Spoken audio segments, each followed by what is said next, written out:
ರಾಜ್ಯದ 25ನೇ ಮುಖ್ಯಮಂತ್ರಿಯಾಗಿ ಡಿಕೆ ಶಿವಕುಮಾರ್ ಪ್ರಮಾಣ ವಚನ ಸ್ವೀಕರಿಸಿದ ಹಿನ್ನೆಲೆ ತಾಲೂಕಿನ ರಾಜಘಟ್ಟ ಗ್ರಾಮದಲ್ಲಿ ಕಾಂಗ್ರೆಸ್ ಕಾರ್ಯಕರ್ತರು ಪಟಾಕಿ ಸಿಡಿಸಿ ಸಿಹಿ ಹಂಚಿ ಸಂಭ್ರಮಿಸಿದರು.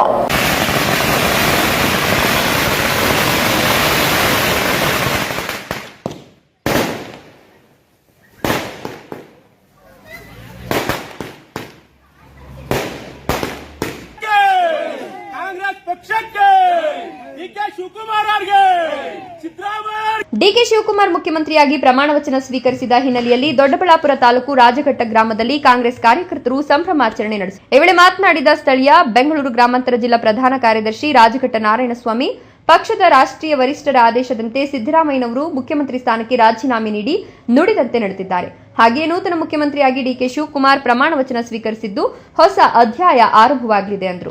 ಮಾಜಿ ಶಾಸಕ ಟಿ ವೆಂಕಟರಮಣಯ್ಯನವರಿಗೆ ನಿಗಮ ಮಂಡಳಿ ಸ್ಥಾನ ರಾಜ್ಯದಲ್ಲಿ ಕಾಂಗ್ರೆಸ್ ಸರ್ಕಾರವಿದೆ, ಆದರೆ ತಾಲೂಕಿನಲ್ಲಿ ಅಧಿಕಾರ ಇಲ್ಲ.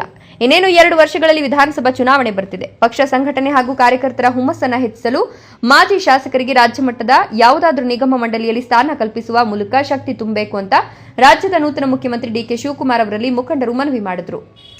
ಕರ್ನಾಟಕದ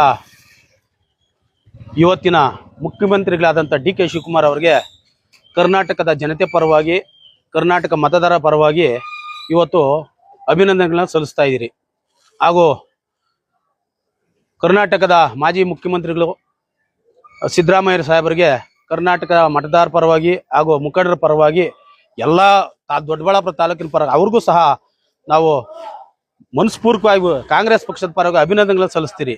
ಯಾಕಂದರೆ ಅವರು ನುಡಿದಂತೆ ನಡೆದಿದ್ದಾರೆ.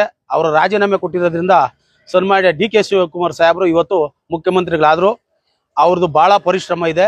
ಕರ್ನಾಟಕದಲ್ಲಿ ಕೆಪಿಸಿಸಿ ಅಧ್ಯಕ್ಷರಾಗಿ ಸುಮಾರು 40 ವರ್ಷಗಳ ಕಾಲ ಕಾಂಗ್ರೆಸ್ ಪಕ್ಷದಲ್ಲಿ ದುಡಿದು ಪ್ರತಿಯೊಂದು ಇಲಾಖೆಯಲ್ಲಿ ಸಚಿವರಾಗಿ ಕಾರ್ಯವಾಹಿ ನಿರ್ವಹಿಸಿ ಕರ್ನಾಟಕದ ಜನತೆಗೆ ಇವತ್ತು ಅವರು CM ಆಗಬೇಕು ಅನ್ನೋ ಒಂದು ಆಸೆ ಇತ್ತು. ಅದು ಈಡೇರೈತೆ.